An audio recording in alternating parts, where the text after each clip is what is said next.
Shabbat Shalom, Nicole. Shabbat Shalom Laka. Todah Yah for allowing us to see another Shabbat day. Prayerfully, we'll see many, many more. Can you read the psalm for us today, Ben? Tehalim. Zadeh Beit Wow. Hallelujah. Hallelujah. It is a good thing to give thanks unto Yahweh, and to sing praise unto thy name, O Most High, to show forth thy loving kindness in the morning, thy faithfulness every night, upon an instrument of 10 strings, and upon the psalter, upon the harp of the song of Sarah. For thou, Yahweh, hast made me glad through thy work. I will triumph in the works of thy hands. O Most High, how great are thy works, and thy thoughts are very deep. A brutish man knoweth not, neither doth the fool understand this. When the wicked spring as the grass, and when all the workers of iniquity do flourish, it is that they shall be destroyed forever. But thou, Yahweh, O Most High forevermore. Flow thine enemies, O Most High, flow thine enemies shall perish. All the workers of iniquity shall be scattered. But mine horse shall exalt like the horn of a unicorn. I shall be anointed with fresh oil. Mine eye also shall see my desire on mine enemies, and mine ears shall hear my desire on the wicked that rise against me. The righteous shall flourish like the palm tree. He shall grow like a cedar in Lebanon. Those that be planted in the house of Yahweh shall flourish in the courts of our Elohim. They shall still be fruitful in old age. They shall be fat and flourishing. To show that Yahweh is upright. He is my rock, and there is no unrighteousness in him. Hallelujah. Hallelujah. Today's portion is called Shoftim. Shoftim, or judgments, right? Yes. What chapter we start from? 16 and 18. 16 and 18, and it goes up to like 21, right? Yes, 21 and 9. Okay. All right, so who's reading first this week? I'm going to read first. All right, so let's go. Have you practiced the Hebrew? I practice. Well, why do you sound defeated already? I'm just saying I practice, yes. All right, let's go then. Okay. Just by saying that, you made me nervous. No, you make me nervous by the way that you responded. You didn't sound confident at all. I'm not. Okay. Devarim Yod.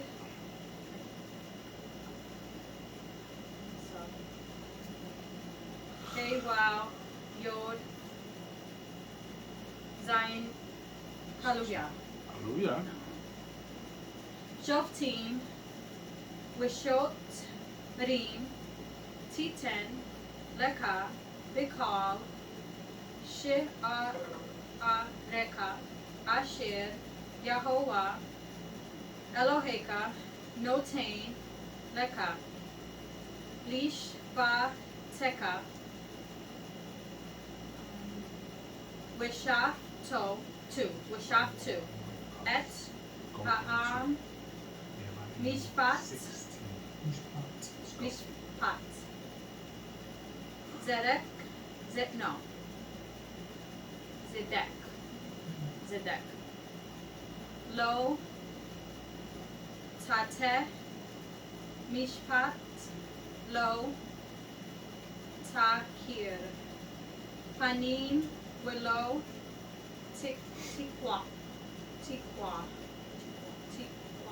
Tikwa. Shokar. Ki. Hashokar. Ye. A. Yeah.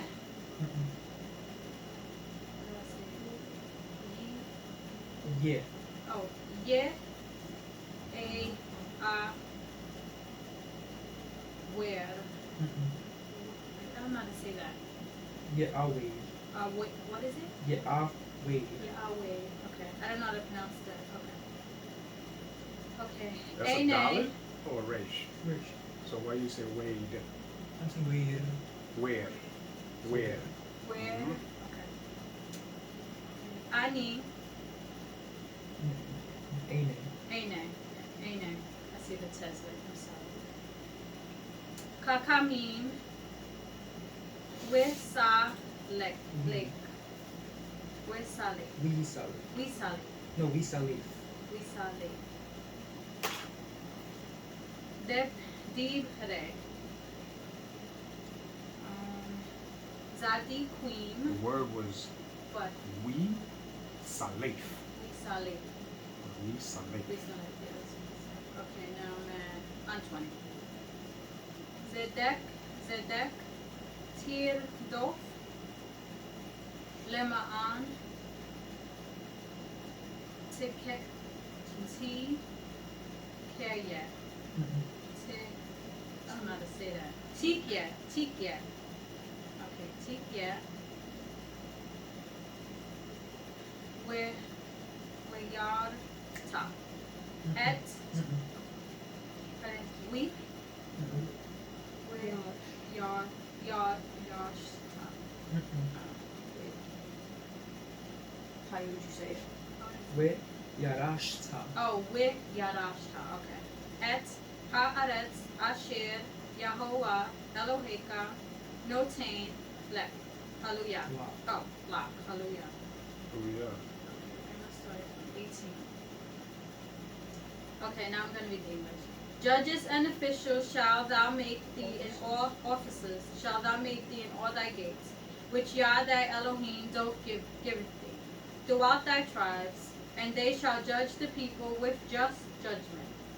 Thou shalt not rest judgment, thou shalt not respect persons, neither take a gift for a gift, doth blind the eyes of the wise, and pervert the words of the righteous.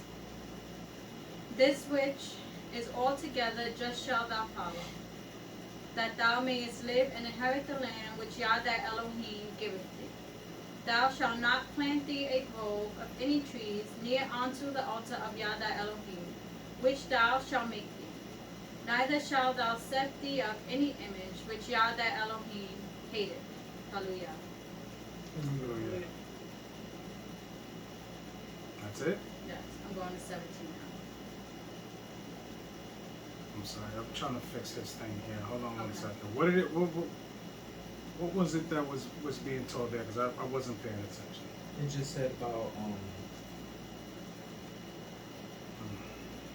just to follow the judgments, the statutes, basically all of that. Yeah, about Nothing really. setting up roles and how to set it up. Don't set it up too close to the altar.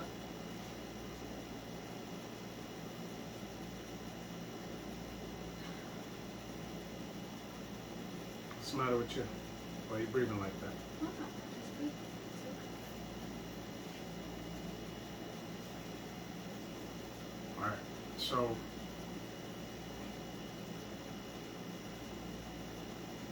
what is respect of persons? Anybody tell me that? Oh, so you should judge everybody fairly. It doesn't matter if it's your brother, your sister. Right is right, wrong is wrong, right?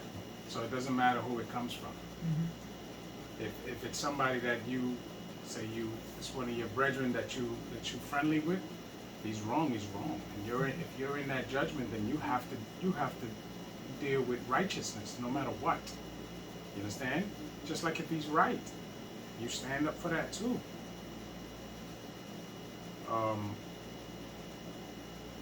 You know, I deal with a small amount of men. You all know them, you know? And when one of us is wrong, the rest of us are letting that person know where they are wrong. You understand? Because there's no reason to have, men around you that are not going to tell you the truth. If you do something wrong, they're going to tell you do something wrong. Just like if you do something right, they're going to tell you, damn, you know what? That was right. That was right. You did the right thing there.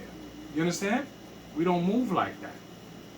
And you should always surround yourself with people who are always going to move and point out the right.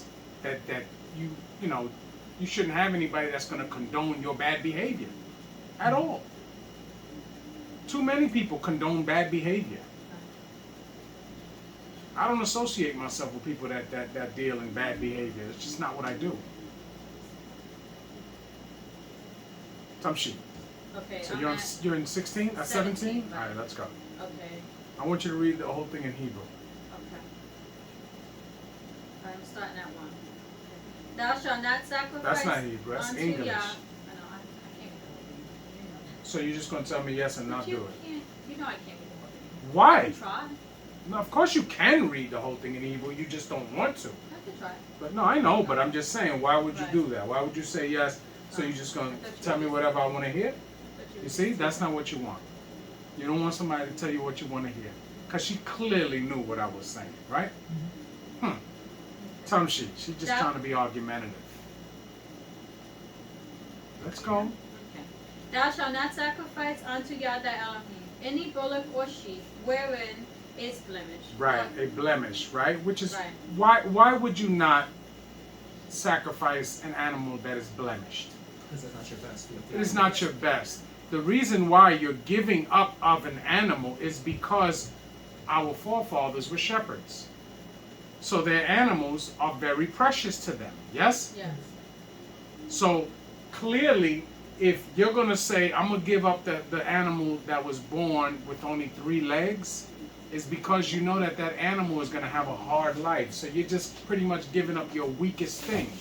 You understand? Right. But if you give up your strongest animal, you're really saying something. You're saying, you know what, yeah? I understand that what you do for us is way above all of this stuff that we look at here. All of these animals, all of everything. So you should be willing to give up your best because the Elohim we serve does everything we need. Yes? Yes. Tamshi. Okay, I'm in the middle of one. Or any evil favoredness. Favoredness. For this is an abomination unto Yah thy Elohim. If there be found among you within any of thy gates, which Yah thy Elohim giveth thee, man or woman, that have wrought wickedness in the sight of Yah thy Elohim, in transgressing his covenant, and have gone and served other Elohim, and worshipped them, either the sun or the moon, or any of the hosts of Shemayim, which I have not commanded. Stop. Now, understand this. We always try to... These were things that were given to our forefathers thousands of years ago, right? But people like to say that they're not valid now. Clearly they are valid now. You just have to understand that in your particular time in your existence, there is a practical application to all of these laws, right? Now, can anybody tell me, sure, most people, right, that live now will not be making offerings to the sun and the moon and all of that, right? Yes. Consciously, right? But can we see how that works in this time? Do you have any examples of how that is happening in this time, practically?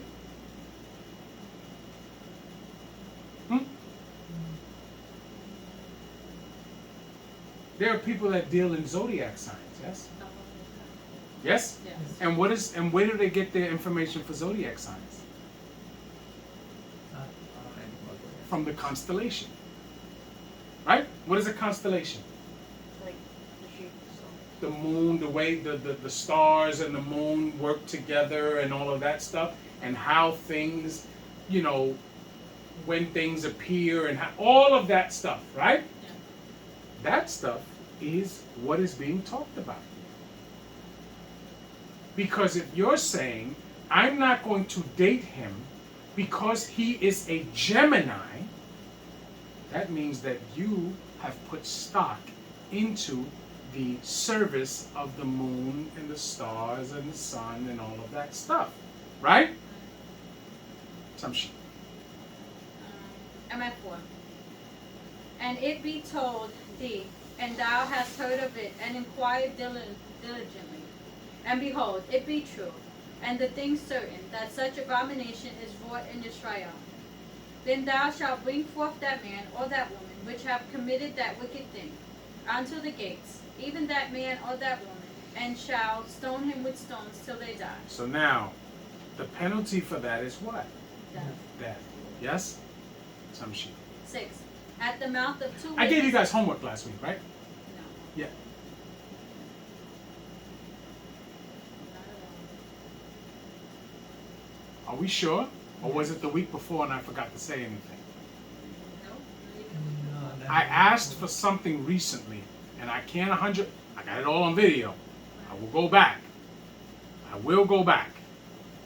So that's part of this because I'm getting old. I want to make sure that I have it on video. I did ask you guys for something. I'm not sure if it was last week. It was probably the week before. But I know I asked you for something. You do know it, right? Yeah, it was like almost a month ago. Nah, it couldn't have been a month because I Or wouldn't at least remember that. I'm old. It was a while ago.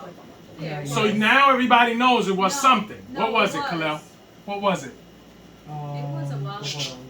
He has something. Hold on, let me find it. It's in my notes.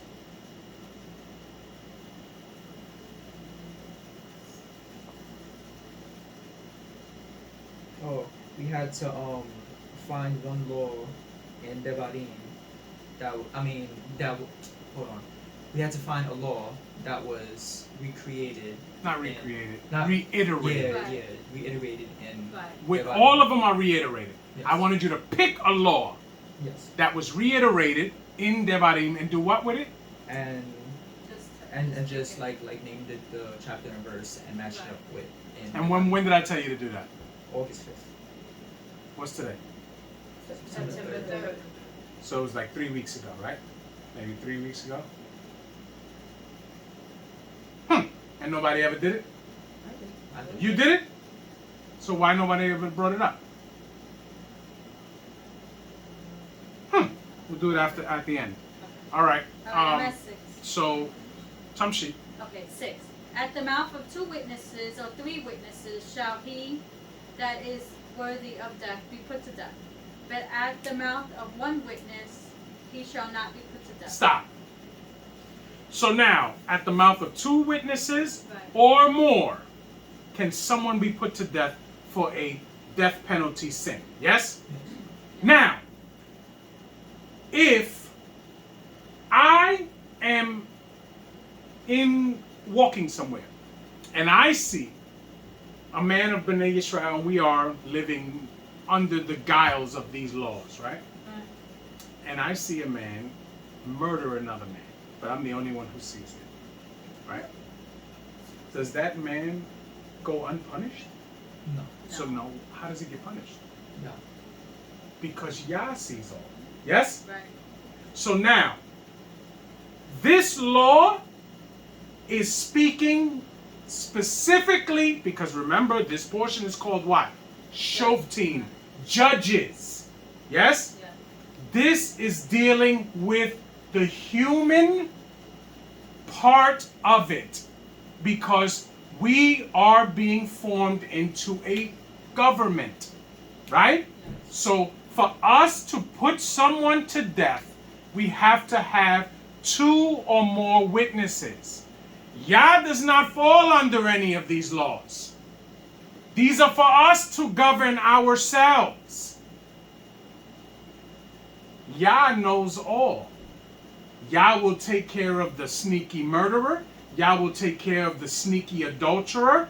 Yah will take care of the sneaky rapist. Yah will take care of the sneaky necromancer. Yah will take care of the sneaky whatever else that you can do. As far as death penalty goes, Yah will take care of all of those in the time that Yah sees fit. It's not for us. Because people love to always make the claim, how could this person who is a child molester live to be X amount of years old? Right? 2 reasons for that. 2 reasons. Because we live in America. And not every place in America does the death penalty. Right? And certain violations and crimes don't require under their law to even be considered death penalty laws, right? But they'll get jailed for however many years, right? And they usually grow to be old and then they die, right? We don't know what that person's judgment is from Yah. As we know, the death in this place does not signify judgment from Yah on all occasions, right? Because we understand that there's going to come a time where all the souls that have ever walked this earth will be judged. Yes? Yes. We understand that. And that means that that's people that died 8,000 years ago too. But then we see that there are also people that their death was final. Their death was final because Yah told us their death was final. Yes? Yeah. Tamshi. Okay. Sorry.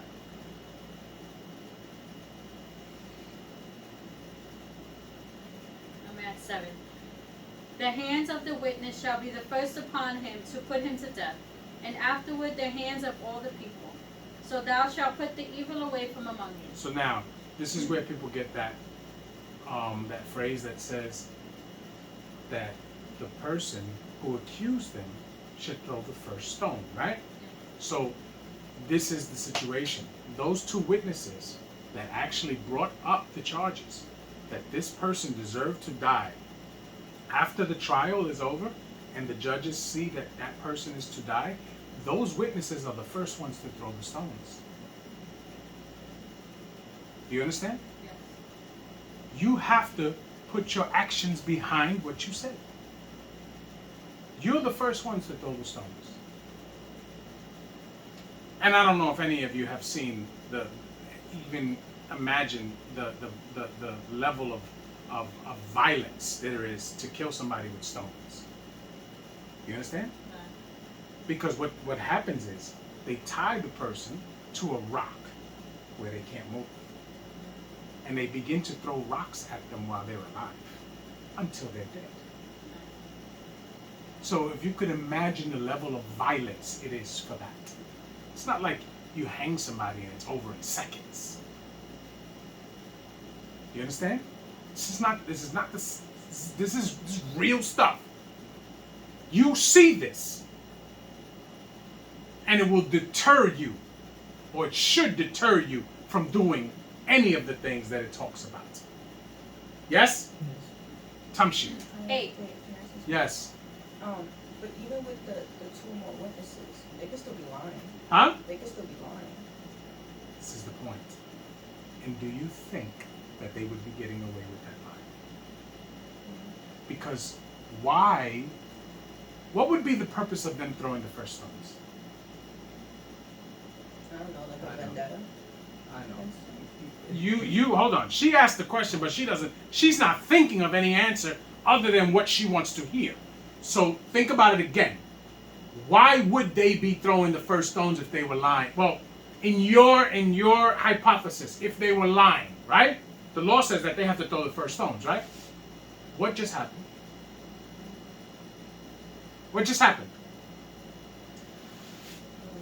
Huh?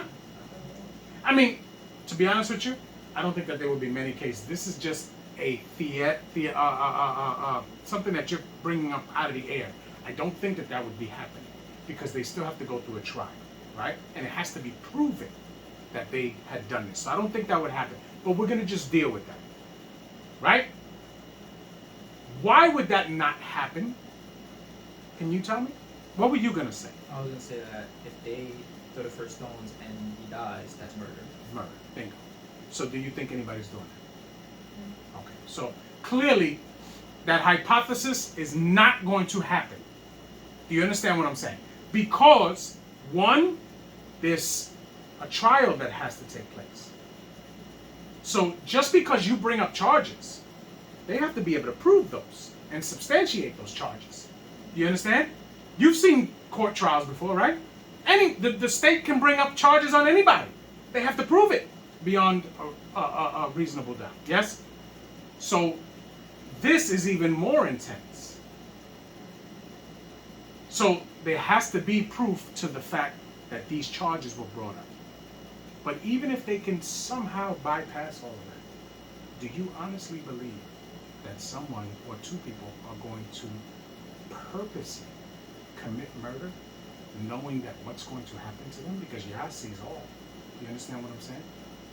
So these are hypothetical things that really would not take place in people who understand that Yah is watching everything. Yes? Yes. 8.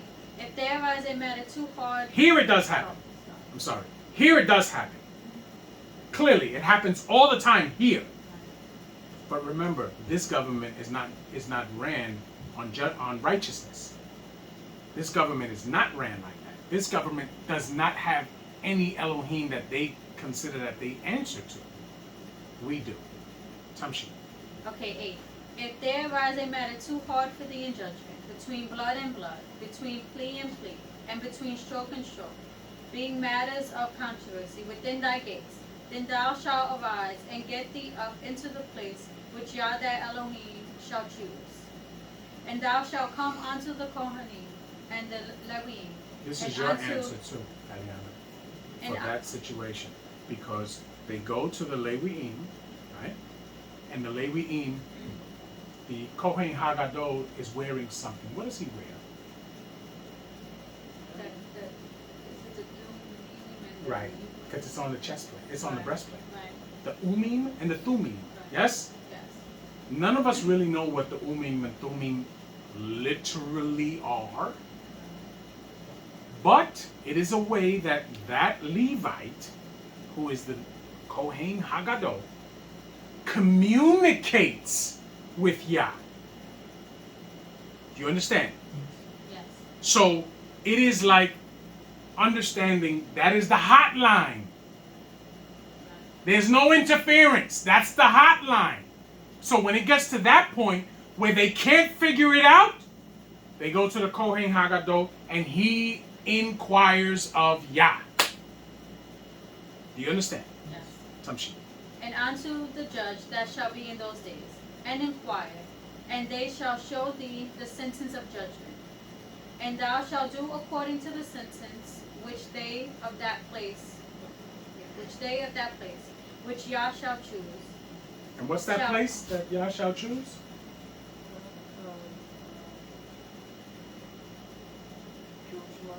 Yerushalayim. Yes? Tamshi. Okay, I'm in the middle of 10. Show thee, and thou shalt observe to do all. Because who lives in Yerushalayim? Oh, who did they go see? Can anybody help him? Who lives in Yerushalayim? Kohen The Hagadol. Kohen Hagadol. Yes? And what is Kohen Hagadol? In English? The great priest, yes? The high priest, yes? The one above all of them, right? Tamshi. Okay, I'm at And in this time, who is the Kohen Hagadol right now? In this time. Can you name any Levite of this time?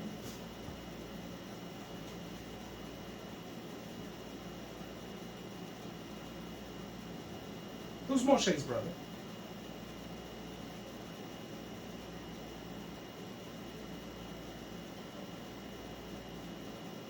Are you nervous? Are you nervous? No, just Because these are names that you should not know. So, who is Moshe's brother? Who is his sister? You nervous? All right, because right now you're freezing. Look at me. You're freezing. And that's unacceptable. You cannot freeze. You know these answers, but you're freezing under the pressure. Right? Who is Moshe's brother? Aharon. You did not know that? no, I was gonna say. Okay. Who is his sister? Miriam. Miriam. You know that? Okay. Who were Aharon's children?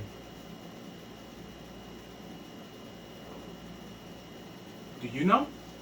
I know his name, but There's more than one. I know who it is. There were 4. I don't know. Can you name the 4? Go ahead.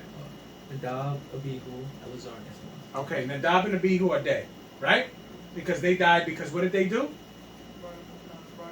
Strange fire, okay? Stop being nervous. You know these answers. So at this time, in Devarim, after the 40 years in the wilderness, who is the Kohen Hagadol at this time, Eliana? I would think it would be Elazar. It is Elazar. You would be right. Right? Yes. Because at this time, Aharon is dead. Yes? And for some time already, Elazar had been doing the job already. Yes? Yes. So Elazar, at this moment in time in history, is the Kohen Hagadol. Yes? He is also going to cross over the Yarden with Yehoshua And he's going to continue to be the Kohen Hagadol when they get into the land. Yes? Yes. Time sheet. Okay, I'm at the end of 10. Thou shalt observe to do according to all that they inform thee. 11. According to the sentence of the law which they shall teach thee, and according to the judgment which they shall tell thee, thou shalt do. Thou shalt not decline from the sentence which they shall show thee. So now, the answer and the sentence that Yah gives Right. is non-negotiable. Yes? Yes. You know what non-negotiable means? There's only one answer. Yeah. You cannot, there's nothing you can do. You can't divert from it. You can't do it's non-negotiable. Tamshi. Okay, I'm at the end of 11. Show thee to the right hand nor to the left. And the man that will do presumptuously and will not hearken unto the Kohen that standeth to minister there before Yahweh Elohim, or unto the judge, even that man shall die.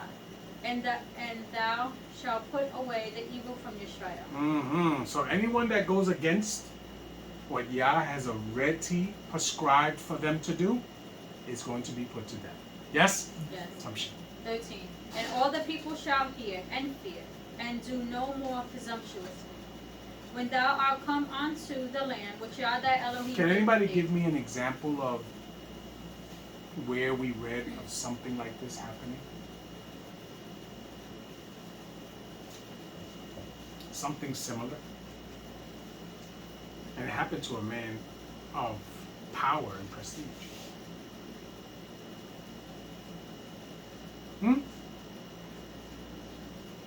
Nobody remembers Eli? Oh, yes. Remember his sons were doing Right. all manner of Right. wickedness. And what happened? He didn't rebuke them. Didn't even say he did anything of the things that they did. But he did not rebuke his sons. And what happened? He was punished along with them, yes? Tamshi. And Eli was what at the time, Khaled? No? He was a Levite. And he was in a position that we just discussed. He was the Kohen Hagadol at the time. Because remember, Shemuel was sent to him to learn from him. Yes? Because who knows the law more than the Levites? No one. Right? And at that time, there hadn't been a king yet. So the prophets and the Levites should know the law, right? Yes. So it makes sense for Shemuel to be sent to the Kohen Hagadol to learn the law. Right? Yes. Makes sense. Tamshit. Okay, I'm in the middle of 14. Which Yahweh Elohim giveth thee, and shall possess it, and shall dwell therein, and shall say, I will set a king over me, like as all nations that are round about me. Thou shalt in any wise set him king over thee, whom Yahweh Elohim shall choose. One from among thy brethren shalt thou set king over thee. Thou mayest not set a stranger over thee, which is not thy brother. Now, they don't even have a king yet. But they're being told that they're going to get into the land and they're going to ask for a king. Yes? Yes. This is prophecy. They have no king at this time. And remember, when in the situation of Bil'am, what did he say? There's a shout of a king among them. Yes? Yes. Yes? So clearly we knew this was coming. And Moshe is reiterating it here, that it's coming. But this is what you have to do. You can't set a king of another nation over you. Right? Yes. People make the claim that that's why Israelites don't vote for the President of the United States. And I could understand the concept. Right? I could understand the concept. So I don't argue the point. But this is where they get it from. Do not set a king of another nation over you. has to be from your brethren. Right? Right. Shemuel, right? He was a prophet? Yes, right? He went to learn from the Kohen Hagadol, right? What tribe does Shemuel come from?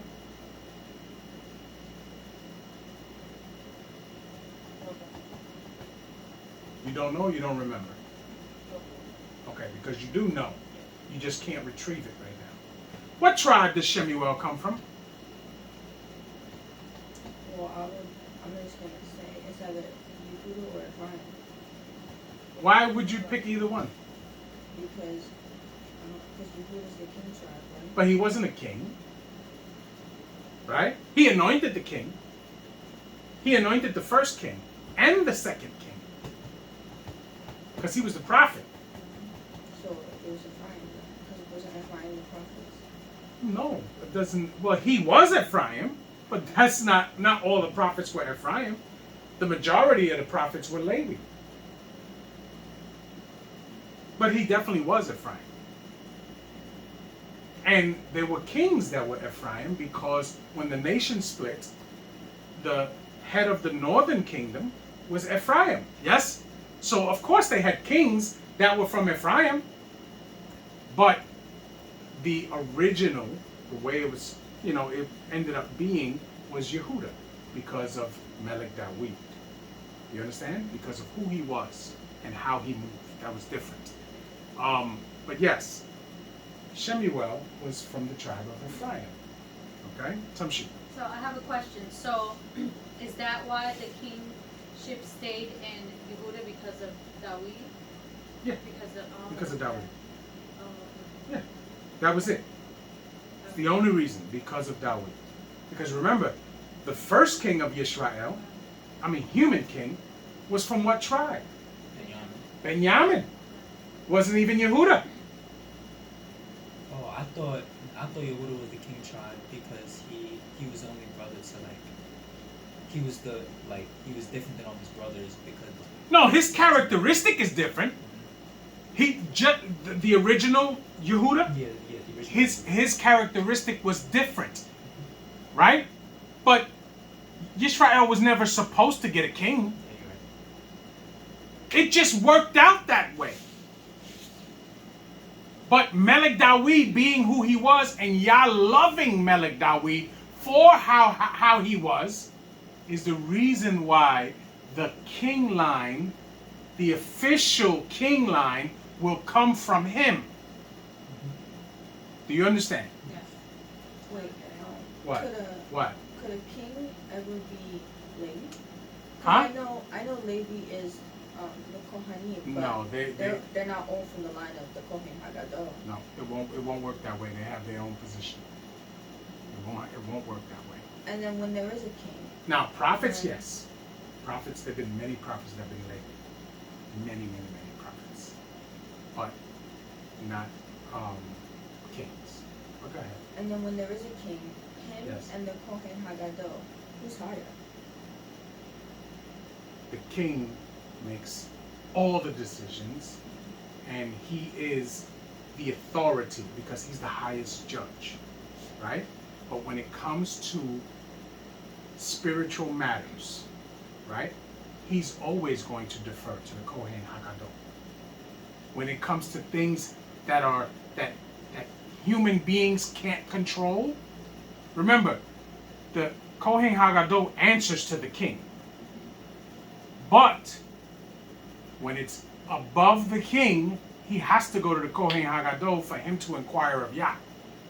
Yes? Yeah, I But was they saying- also, and it's kind of funny, because they also consider Melech Dawid the king priest.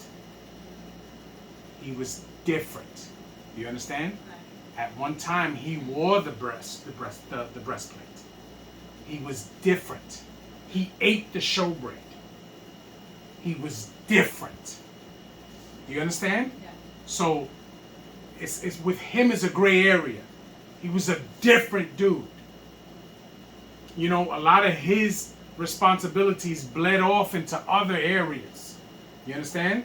But no one else was like that. Yeah, I was saying, like, say the king makes a, I don't know, let's just say he says something. Or Proclamation? Makes a rule, yeah, Right. something. And the Kohen Gadol goes to him and says, you can't do that. For whatever reason he said it. It happened. It happened. But he did something. Remember, when he laid with Bathsheba, he committed adultery, did he not? He knew she was married. Yeah. He committed adultery. And when his prophet at the time, right, Natan, right, came to him, because Yah told him, let him know what he had done. And he had to tell him. What was Natan his priest? I think Natan was the Kohen at the time, if I'm not mistaken. I could be wrong. Look it up for me. So he had to listen to the punishment that was given to him.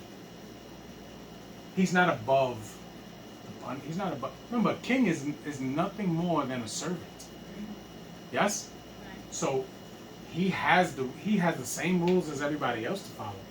In fact, he's held more accountable because he's the one that's supposed to be doing right. Anything else? All right, some sheep. 16. But he shall not multiply horses to himself, nor cause the people to return to Mitzrayim, till the end that he should multiply Stop. horses. When it says, nor cause the people to return to Mitzrayim. Is that speaking to the actual place? What is it talking to? Captivity. Right, because Mitzrayim does not mean, like we talked about this, it does not mean captivity. But clearly, Yah referred to it before as what? House of bondage. Right. Yes? Right. So a king can cause his people to go into captivity if he's moving wrong. Yes? Yes. Tamshi. Okay, I'm in the middle of that.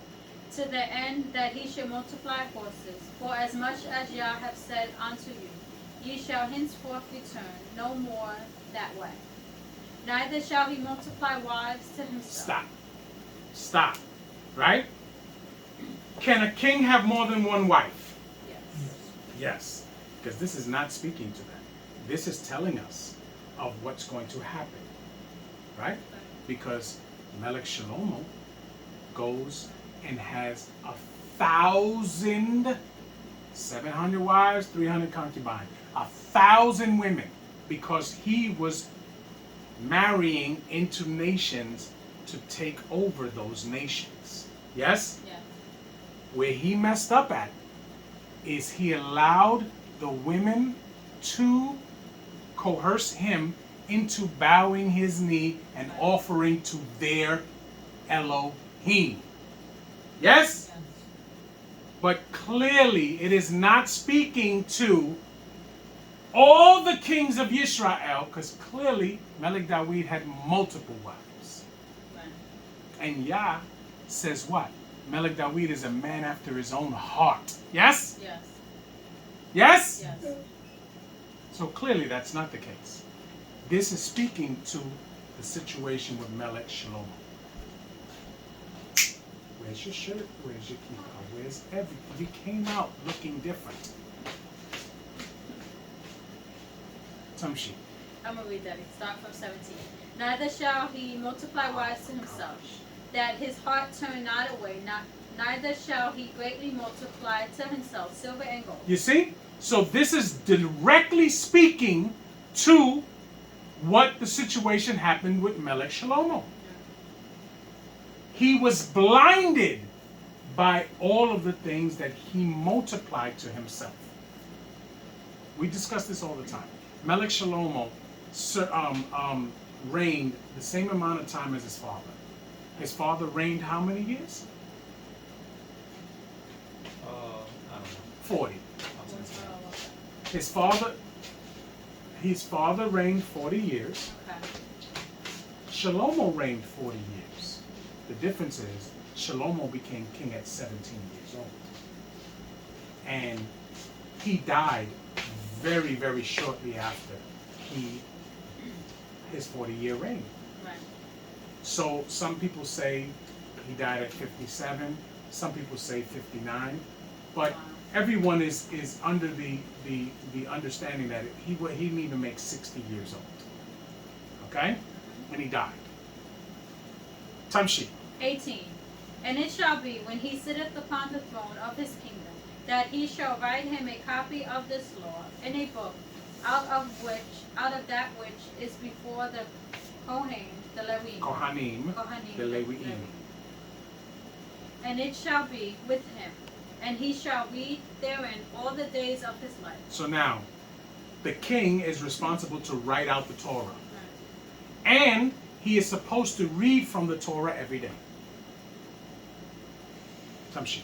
That he may learn to fear Yah his Elohim, to keep all the words of this law and these statutes, to do them. That his heart be not lifted up above his brethren, and that he turn not aside from the commandment to the right hand or to the left, to the end, that he may prolong his days in his kingdom, he and his children in the midst of Israel. Hallelujah. Hallelujah. No, he wasn't the Kohen. He wasn't? No. He was just his prophet. Okay. At that time, the Kohen was who? Zadok? Zadok. Okay. Well, we shouldn't say just, because the prophet is not just anything. So, I'm sorry, But I knew it was Zadok. For some, I'm bugging today. Please forgive me. But I knew it was Zadok. All right, so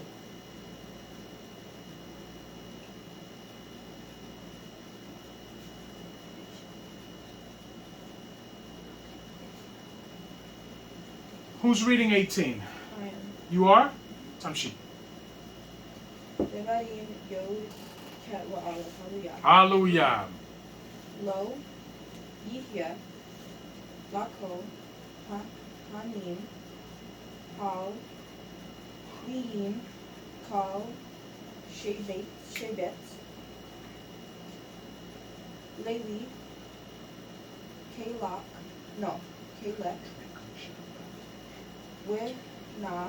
Wina, Kala, Im, Israel, Ishe, Yahuwah, Wina, Kalato, Yo, Kalu,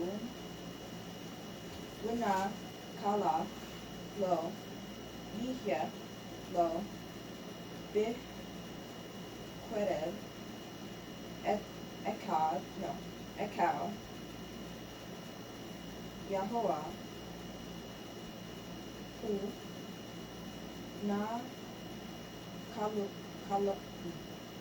Ka, Lato, Ka, Asher, Diber, Lo, Wize, Yihya, Yish, Pat, Hako, Hanim, sorry. Hey 8, May 8, Ha'am, May 8, Zod, K, Ha, Zebak, Im, Shod, Im, Se, Wina, Tan, Lakohain, Haz, Ro'a, Wahal, Kayayim, Wiha, Queda, sorry. Did I do? Waha Is that Kweba. it, Kalo? The Kohanim and the Leviim, the Kohanim, the Leviim, and all the tribe of Levi shall have no part, no inheritance with Israel. They shall eat the Speak up. offerings of Yah made by fire and his inheritance. Therefore shall they have no inheritance among their brethren. Yah is their inheritance. And as he inheritance hath is said what? unto them, land. Land. Tamshi. And this shall be the Kohanim do, the Kohanim do from the people, from them that offer a sacrifice, whether it be ox or sheep, and they shall give unto the Kohen the shoulder, and the 2 cheeks, and the maw. The first fruit also of thy corn, of thy wine, and of thine oil, and the first of thy fleece of thy sheep, thou shalt give him. For Yah the Elohim hath chosen him out of all thy tribes, to stand to minister in the name of Yah, him and his sons forever. So what's the tribe that the Kohanim come from?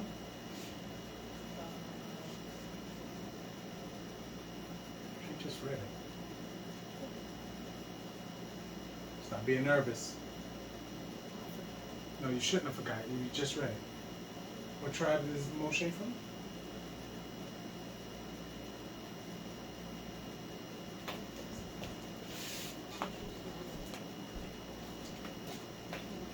No.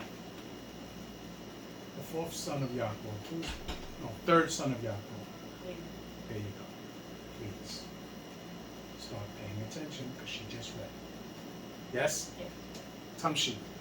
And if a Leviim come from any of thy gates out of all Yisrael, where he sojourned, and come with all the desire of his mind unto the place which Yah shall choose, then he shall minister in the name of Yah his Elohim, as all his brethren the Leviim do, which stand there before Yah. They shall have like portions to eat, besides that which cometh of the sale of his patrimony. When thou art come into the land which Yah the Elohim giveth thee, thou shalt not learn to do after the abominations of those nations. There shall not be found among you any one that maketh his son or his daughter to pass through the fire, or that uses divination, or an observer of times, or an enchanter, or a witch. So now we see sacrificing your sons and daughters to demons. Yes? And that is not to be done. Tamshit. Or a charmer, or a consulter with familiar spirits, or a wizard, or a necromancer. Which is all the things that we described. People that believe in tarot cards and they say they can predict the future and all of these things. These are abominations. All of these things of divination are abominations. Tamshit. 12. For all that do these things are an abomination unto Yah, and because of these abominations Yah the Elohim doth drive them out from before thee. Thou shalt be perfect with Yah the Elohim. For these nations which thou shalt possess hearken unto observers of times, and unto diviners. But as for thee, Yah the Elohim hath not suffered thee so to do. Yah the Elohim will rise up unto thee a prophet from the midst of thee, of thy brethren, like unto me. Unto him ye shall hearken. So now the prophets of Yisrael are from Yisrael. No, are from Yisrael. Clearly we just discussed that Shemuel was not from Levi, right? There's another, Elisha was another prophet who learned from Eliyahu, right? Elisha was from Ephraim also. So not all of them are from Levi. The majority, yes. But they have to be from our brethren. Yes? Tamshi. According to all that desireth of Yah the Elohim in Koreb in the day of the assembly, saying, Let me hear not again the voice of Yah the Elohim, neither let me see this great fire any more, that I die not. And Yah said unto me, They have well spoken that which they have spoken. Which is because we were intended, the princes of Israel, were intended to be prophets. All of them. Yes? Right.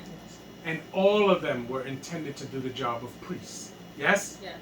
But we gave that up when we decided not to be able to hear Yah ourselves. And Yah took that and said, no problem. I will speak to only the prophet. Tamshit. 18. I will rise them up a prophet from among their brethren, like unto thee, and will put my words in his mouth, and he shall speak unto them all that I shall command him. And it shall come to pass, that whosoever will not hearken unto my words, which he shall speak in my name, I will require it of him. But the prophet which shall presume to speak a word in my name, which I have not commanded him to speak, or that shall speak in the name of other Elohim, even that prophet shall die. And if thou say in thine heart, How shall we know a word which Yah hath not spoken? When a prophet speaketh in the name of Yah, if the thing follow not, nor come to pass, that is the thing which Yah hath not spoken, but the prophet hath spoken it presumptuously. Thou shalt not be afraid of him. Hallelujah. Hallelujah. So you gotta understand that these things have to all be in line. He has to be one of your brethren, yes? Yes. And when he does say something, it has to come true. Yes? Yes. Tamshi. Okay, Devarim Yod Tel Aleph. Hallelujah. Hallelujah. Ki yakrit Yahuwah Elohecha et Hagoyim Asher Yahuwah Elohecha Notain Lika et Ordam Mirishtam V'yashavta Be'arehem U'batehem Shalosh Arim Tabdil Rak Bitok Ordeka Asher Yahuwah Elohecha Notain Lika V'rishtahu Ota Takin Lika Haderek V'shilashta et Gibul Ordeka Asher Yanhilka Yahuwah Elohecha V'haya Lanus Shama Kal Rotzeach. Hallelujah. Hallelujah. When Yah thy Elohim hath cut off the nations, whose land Yah thy Elohim giveth thee, and thou succeedest them, and dwellest in their cities and in their houses, thou shalt separate 3 cities for thee in the midst of thy land, which Yah thy Elohim giveth thee to possess it. Thou shalt prepare thee a way, and divide the coast of thy land, which Yah thy Elohim giveth thee to inherit, into 3 parts, that every slayer may flee thither. And this is the case of the slayer which shall flee thither, that he may live. Whoso killeth his neighbor ignorantly, whom he hated not in time past. So now, these 3 cities are cities of what? Refuge. Refuge, right? And they are intended for who? Slave. Who what? Who killeth his neighbor unaware. Right. So this is not, the cities of refuge are not for murderers. Yes? Yes. Yes. Okay. Tamshi. As when a man goeth into the wood with his neighbor to hew wood, and his hand fetcheth a stroke with the axe to cut down the tree, and the head slippeth from off the hedge, and lighteth upon his neighbor, that he die. He shall flee unto one of those cities and live. Right. Because the family is going to want, the family is emotional of the dead man. They're going to want vengeance because they're not trying to hear any of that. So he must flee there, and when he gets there, his case will be heard. But if he doesn't make it there, and the family sends out the Avenger of Blood, and the Avenger of Blood catches him before he gets there, lights out. Which is legal in the Torah. Yes? Yes. Tamshi. Wait. Oh, So- you have this problem every time we read this. Nah, yeah, She does all the time. I have a No, little no, problem, so I'm not even saying that. I was What? gonna say, so it's just like a city filled with people who have killed people by accident. Like they all just talking together, being like, they're like, oh yeah, shoot, I killed this person by accident. No. Is it just that city? No. No. I mean, as we discussed earlier in this portion, right? That no one gets away with anything. Yes? We do that. We understand that, right? We discussed it. That if only one witness saw somebody kill somebody or whatever it is that they did, you can't put them to death, right? But the Most High has told us time and chance happen to all men. Yes? Yes. And if me and a man who are friends are working together and I'm chopping a tree down, and when I swing the axe back, the head of the axe flies off and hits him in his head and kills him. I didn't mean to do that. But who's to say his death was not warranted? Who's to say that that axe flying wasn't what was intended for that individual? But it wasn't me who intended to kill him. Do you understand now? Time and chance. We don't know what's going on in the heavens. We don't know what Yah knows. Do you understand? We don't know the reason for that man dying at all. All that man knows who swung the axe is I better get my tail to a city of refuge so that I can prove my innocence. Yes? Yes? Now, every man who is innocent, according to Yah being a fair and just Elohim, will reach the city of refuge, don't you think? But them that are not innocent will not reach for the most part, right? And even if they do reach, there's a law in here that specifically says that part of the job of the judges of that city are going to inquire the city where he came from and ask the judges of that city.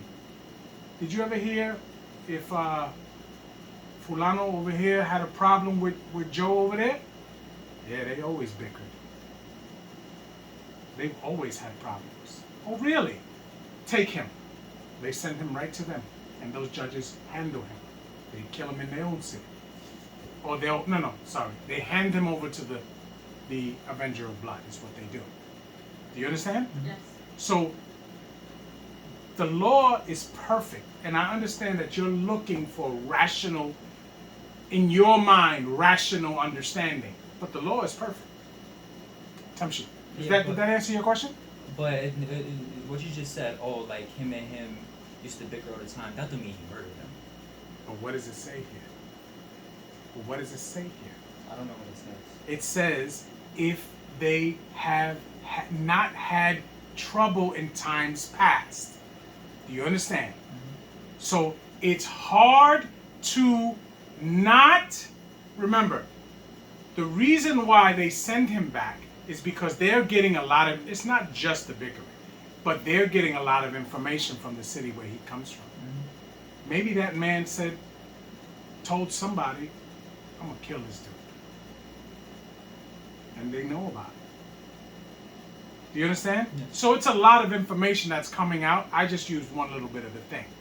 Tamshi. Wait, so I have another question. So you said that the Avenger of Blood is from Israel, right? They hire somebody from Israel.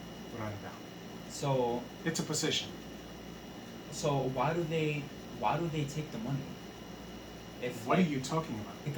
Because I thought you said you can't be an assassin, like that's against the Torah. Nobody said anything about an assassin. This is a job. This is a job. Isn't being a judge in Yisrael a job? Yes, but is an assassin not being a job? That's not an assassin. It says like a. You're using the word assassin because that's what you're associating it with. So what would you say? What would you call it? Like what the Torah says, the Avenger of Blood.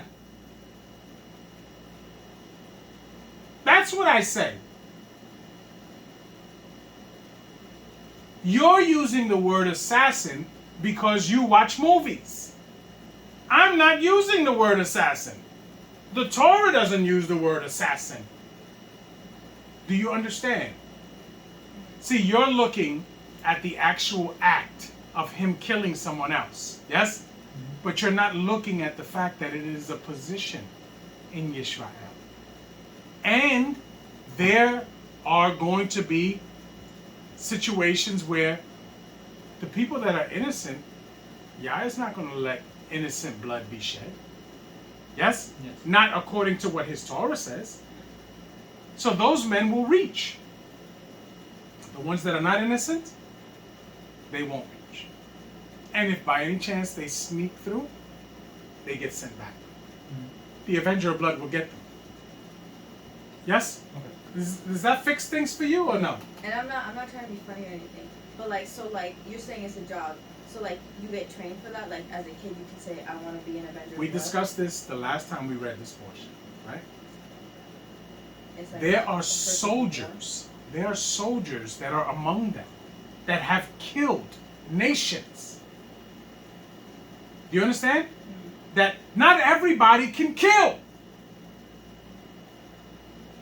There are people that sign up for the armed services of the United States that only intend to use those services to gain a skill because they pay for your college and it's a good job to have. But if war breaks out, guess what? You got to go fight. There are many people in the service that are not there to kill people, but then there are some that become killers. It's a different mindset. Not everybody is a killer. Because taking someone's life is not easy. In any fashion. It's not easy. But these men who are hired to do this, they have a background in killing. Not murdering, a background in killing. Do we understand? Wait, I have another question. So last time I brought this up, right? You said that from like people who do that from other nations, they do it for the greed and for the money. We discussed this already, right? We discussed this. You said that I said that it was other nations that they use, right? Mm-hmm. I don't remember ever saying that. I thought we came to a resolution, right? And I told you that if by chance I might have made you think that, I am not telling you that that's what it is. All right? You told me you understood, and now you're bringing it up again. So clearly you did not understand from our conversation before, right? Yes. Yes or no? Yes. Because I'm telling you that these are men of our nation.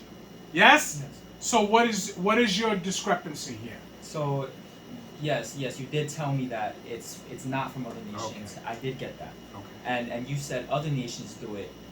Like I said other nations you, do it? Yes, because you said other people not from Israel, they do it for like the greed and for the money. No. Again, Yisrael, in the Torah, there is a position called an avenger of blood. Okay? There are nations that do use assassins. Yes? Yes. We do understand that.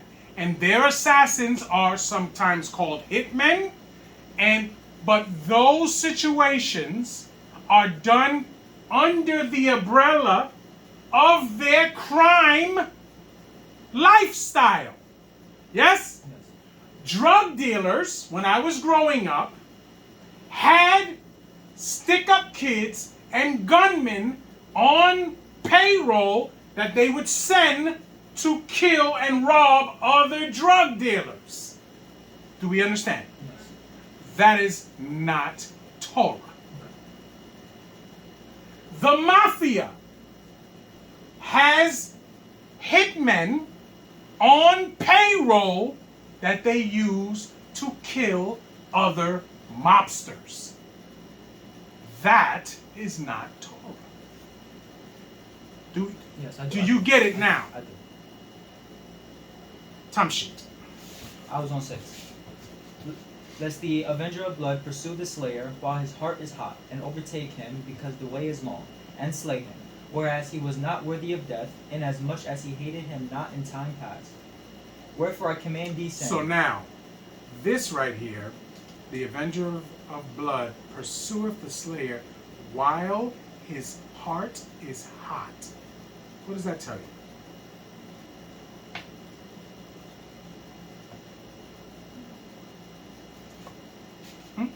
What does this tell you?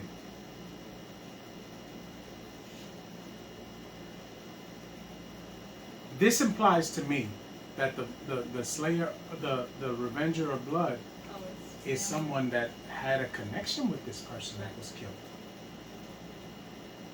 Yes? Yes. Because now it's a little bit clearer, because even though he gets hired to do this, there has to be some type of emotional connection too. Because if not, then it makes more sense that what you perceive it to be is an assassin, a hired assassin, right? But it looks like there's some type of emotional situation going on as well. Now, this might have been a cousin to the man that was killed. And it makes more logical sense that if this man, his cousin, wasn't a soldier and has killed, he's prepared to kill. So you send him. You understand? Yes. Tamshi. Wherefore I command thee, saying, Thou shalt separate 3 cities for thee. And if Yah thy Elohim and if Yah thy Elohim enlarge thy coast, as he hath sworn unto thy fathers, and give thee all the land which he promised to give unto thy fathers, if thou shalt keep all these commandments to do them, which I command thee this day, to love Yah thy Elohim, and to walk ever in his ways, then shalt thou add 3 cities more for thee, beside these 3. And this is as the land is growing. They are taking more territory. Tamshi. That innocent blood be not shed in thy land. So again, we see, innocent blood is not to be shed. Yes? Tamshi. Which Yah thy Elohim giveth thee for an inheritance, and so blood be upon thee. Now, when it talks about innocent blood, it is clearly not talking about the person who died from the axe. It is talking about the one that swung the axe. So if it's not telling you that the one that got hit with the axe was innocent, what should that lead you to understand? Yah knows more than us. Yes? Yes. Yah knows more than us. Tamshi.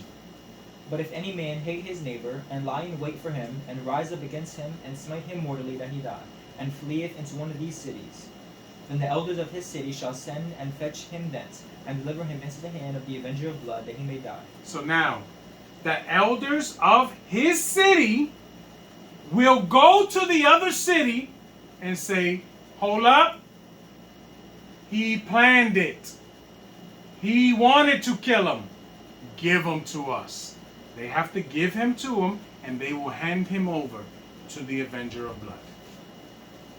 Do you understand? Yes. Tamshi. Thine eye shall not pity him, but thou shalt put away the guilt of innocent blood from Israel, that it might go well with thee. Thou shalt not remove thy neighbor's landmark, which they of old time have set in thine inheritance, which thou shalt inherit in the land that Yah thy Elohim giveth thee to possess it.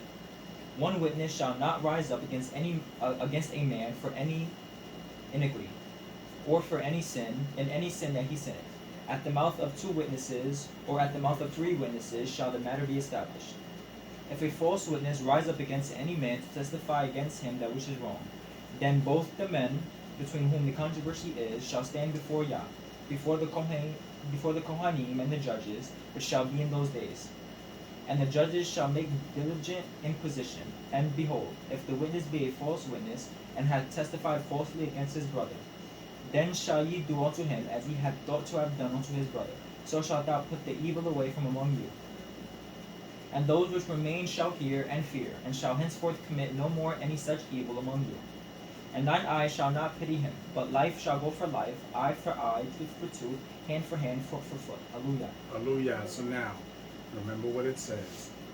Eye for eye, tooth for tooth, wound for wound, right? All of these things. This is telling you that there is a balance. Yes? There is a balance. It also talks about, I don't know if it's in the next chapter, but if 2 men strive, 2 brethren strive, and one is hurt where he cannot provide for his family, then the one who hurt him must provide for his family until he gets back on his feet. You understand? Yeah. People will fight. It happens. But we are to deal with each other with balance and righteousness. Who's reading 20? I am. All right, let's go. Devarim. Kaf Aleph. Hallelujah. Hallelujah. When thou goest out to battle against thine enemies, and seest horses and chariots and people more than thou, be not afraid of them. For Yah thy Elohim is with thee, which brought thee up out of the land of Mitzrayim. And it shall be, when ye are come nigh unto the battle, that the Kohen shall approach and speak unto the people, and shall say unto them, Hear, O Israel, ye approach this day unto battle against your enemies. Let not your hearts faint, fear not, and do not tremble, neither be ye terrified because of them. For Yah your Elohim is he that goeth with you, to fight for you against your enemies, to save you. And the officers shall speak unto the people, saying, What man is there that hath built a new house, and hath not dedicated it? Let him go and return to his house, lest he die in the battle, and another man dedicate it. When it talks about his house, what is it talking about? His wife and building him. Right, because he is to go. Remember, we see it with Melech Dawid and Bathsheba, right? Uriah had not dedicated his house, right? And even after Melech Dawid did what he did, he told Uriah to go and dedicate his house. And Uriah denied it. Not to him when he left, because you're not going to tell the king no. When he left, he said to himself, I'm not going to go. I'm going to go right back with my guys. It looked like Uriah was a stand-up dude, even though he was a Canaanite. But from the way he's described, he was a stand-up dude. You understand? He says, I'm not going to leave the troops. We're here in a battle. They were in war. There's no way that I'm going to go lay with my wife. Right? So he decided to stay. And when Melech Dawid found out that he did not go back to his wife, he told Joab, which is his nephew, put Uriah in the front, in the hottest part of the battle. And Joab knew what he was telling him to do. He was telling him, I don't want that man coming back. You understand? Now, mentally, we don't know what Melech Dawid was thinking about. Some people could speculate he's saying he's a Canaanite. He ain't supposed to be here anyway. But you cannot make that decision. Because from what we look at, Uriah was a stand-up dude. We don't know how many battles he fought in and helped Bnei Yisrael. You understand? No, yeah, but it's funny because if he had that mindset, he's a Canaanite, he's not supposed to be here. Oh, why couldn't he just eradicate all of them? But the problem is that we didn't do that from the beginning. Mm-hmm. Well, you're going to see when we go into the land, we don't eradicate them. Remember those few that come up to them and they dress up like other people and they integrate with them? They're going to always be a thorn in your side and a prick in your eyes because you did not eradicate them. And look at what happened. This is hundreds of years after when they get in the land. Right? Because Melech Dawid is way after that situation. But they're still in the land during his time. And remember, Bathsheba was what? No. Bathsheba was an Israelite. Oh. Bathsheba was from the tribe of Benjamin, if I'm not mistaken. We don't know what Melech Dawid's mindset was. We only get the facts. He was in the battle, right? And he was getting old. But he still felt he could fight. And his foot slipped. And the troops saw it. And they sent him back. That in itself, Melech Dawid was a soldier. But that in itself, to be told, you're too old for this. Let us young men handle this situation. And right after that, he goes and he deals with Bathsheba. You understand? I'm not giving him an excuse. But these are the facts that we're given. So his men, his troops, are telling him, this is not the place for you. You understand? Let us handle this. You fought your battles already. You fought your battles. No one would ever discredit that. What does it say? He's killed his 10,000s, right? No one will discredit his history in battle. But his time has passed. And it's sometimes hard for men to understand that our time has passed. And it's for the next generation of men to deal with things. Yes? Yes. 6. And what man is he that hath planted a vineyard, and hath not yet eaten of it, Let him also go and return unto his house, lest he die in the battle, and another man eat of it. You see? You're reading all of this, right? This is that situation I've always questioned. Did Uriah ever have relations with Bathsheba? Or was he just betrothed to her? Or had he just married her and did not consummate the marriage? I don't know, but this leads me to believe that maybe he didn't. Do you understand? Some shit. Because either way, it's still adultery. Oh, It is. okay, so- If a woman is betrothed to a man, Right. it's still adultery. No other way around. He's already paid his dowry. Some shit. And what man is there that hath betrothed a wife, and hath not taken her? Let him go and return unto his house, lest he die in the battle, and another man take her. And the officers shall speak further unto the people, and they shall say, What man is there that is fearful and faint-hearted? Let him go and return unto his house, lest his brethren's heart faint as well as his heart. And it shall be, when the officers have made an end of speaking Stop. unto the people. And also, it speaks to Uriah's character. Right? Because Bathsheba's father had to think highly of him to accept the dowry for her. Right? Because that's not going to happen. If he doesn't think highly of this man, and this man and his father come and ask for his daughter, he's going to say no. Right? No, thank you. And he was from another nation. So it speaks high of whatever man this was.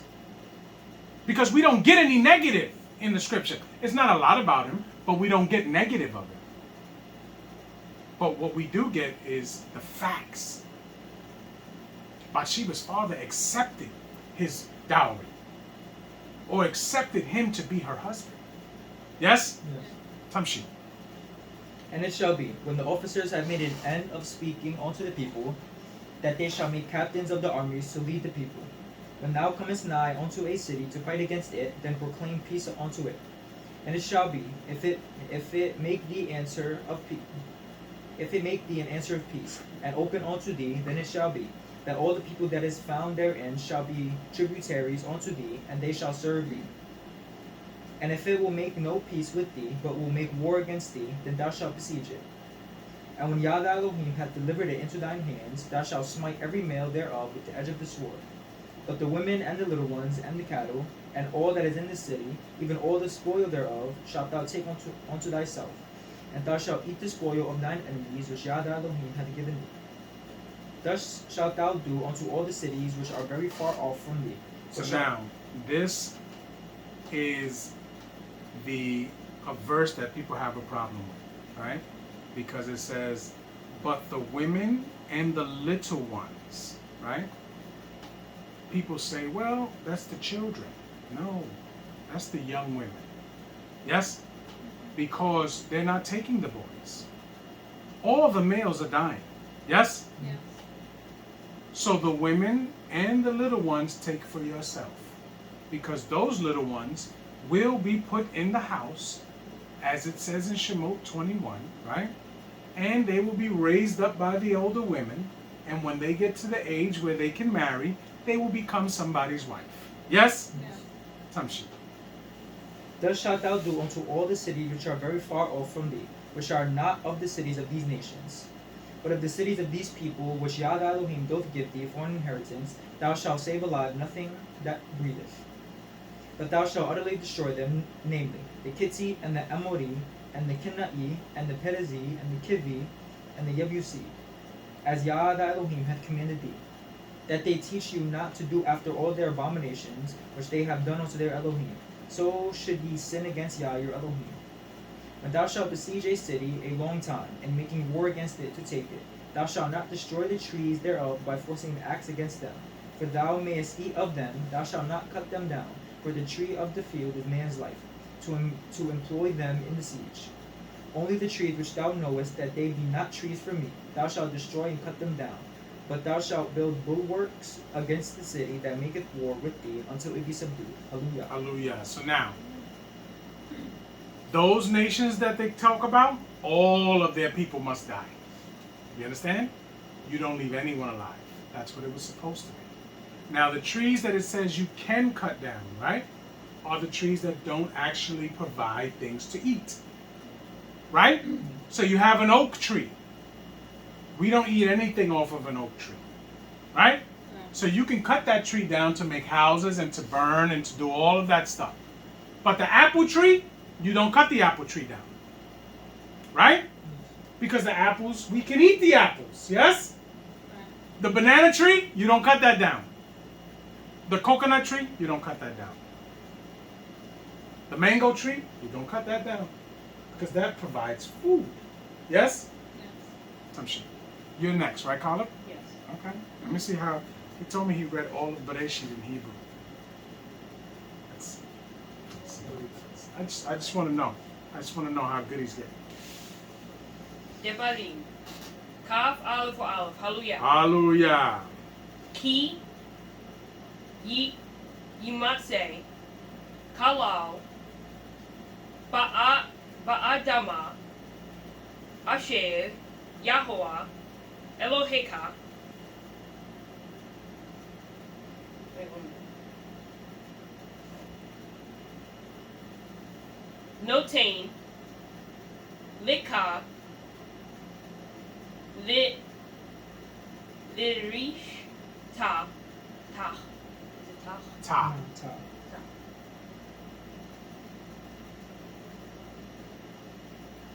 No pale. Basade. Lo. No da. Me.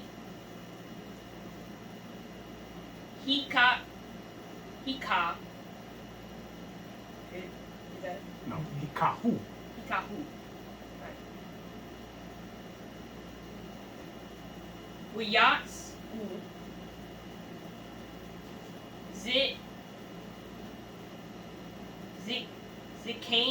Zikaneka.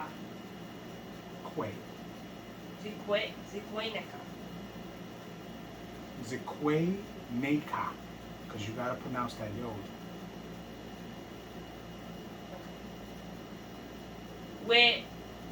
We show Teka. Tika. Tika. Is that not Segol? Yes, but with the yod there, you have to pronounce that yod so it Oh. changes the sound.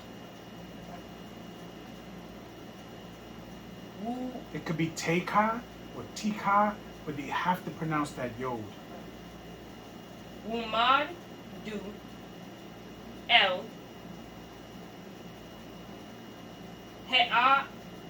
He'arim Asher Me What is it?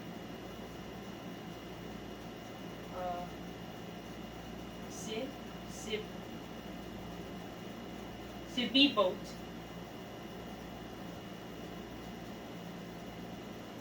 Hekalal Yahuwah Mm-mm.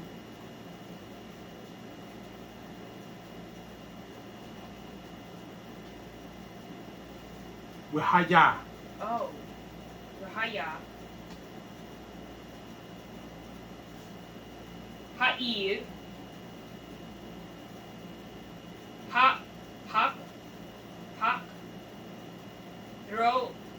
Roba El Hekalal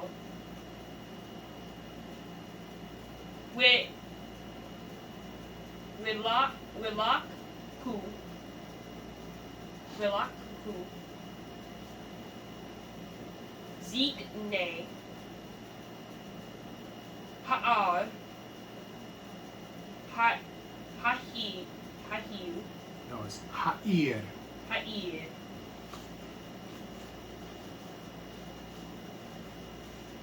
Egglot Bakwal Asher Lo Ubad, Bahu, No, ba. Ba, Asher, Lo, Mashka,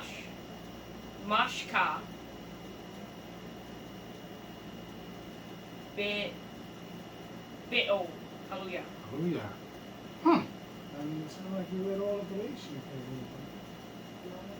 I'm just trying to say.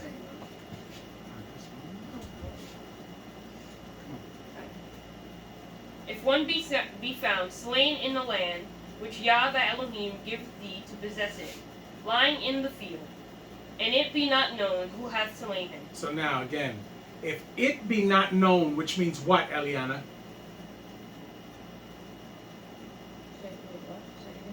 That first, you asleep? We wake you up? All right. If one be found slain in the land which Yah thy Elohim giveth thee to possess it, lying in the field, and it be not known who hath slain him. What does it mean? If someone's there just dead and the Yes. people killed him. No one saw what happened. But who knows? Yeah. All the time. Yes? Tamshi. Then thy elders and thy judges shall come forth, and they shall measure unto the cities which are round about him that is slain. And it shall be that the city which is next unto the slain man, even the elders of that city shall take an heifer, which hath not been wrought with, and which hath not drawn in the yoke. Which means, what happens is when the body is found, right? Whichever city he is closest to, the elders of that city will come and make an offering, because they know not what happened. So they are trying to rectify the situation. Tamshit. 4. And the elders of that city shall bring down the heifer unto the rough valley, which is neither eared nor sown, and shall strike off the heifer's neck there in the valley. And the Kohanim, the sons of Levi, shall come near, for them Yah thy Elohim hath chosen to minister unto him, and to bless in the name of Yah. And by their word shall every controversy and every stroke be tried. And all the elders of that city that are next up unto the slain man shall wash their hands over the heifer that is beheaded in the valley. And they shall answer and say, Our hands have not shed this blood, neither have our eyes seen it. So now they are making a what?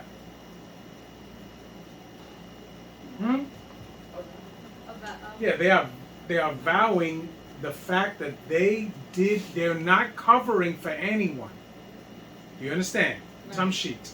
8. Be merciful, O Yah, unto thy people Yisrael, whom thou hast redeemed, and lay not innocent blood unto thy people of Yisrael's charge, and the blood shall be forgiven them. So shalt thou put away the guilt of innocent blood from among you, when thou shalt do that which is right in the sight of Yah. Hallelujah. Hallelujah. So we got all the ways that innocent blood is not to be shed in Yisrael. Yes? Yes. Do we all understand? Yes. Any questions? No. Did you did that homework that I told you, right? Mhm. So what'd you get? Did you do it? You did? Did you do it? Did you do it? Yeah, I did. I don't think I wrote it down. Did you do it? She didn't. You did it when I told you? Yes. Oh wow. So just you.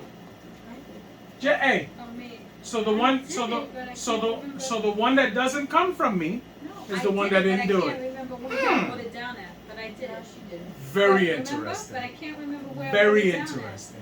What did you get? What law did you take? I did. Neither shalt thou bear false witness against thy neighbor. And where'd you find that? Devarim 5 and 20. Where did you find it in Shemot? No. That was not the home. You had to have both. The one that was in Shemot and the reiteration in Devarim. Yes? What'd you get? I got Thou Shalt Not Murder, and I got it from Shemot 2013. No, you took the shortest one. I just did the first one I sold. What'd you get, Eliana? I don't remember what law it is, but I did Shemot 20 and 14. What does it say?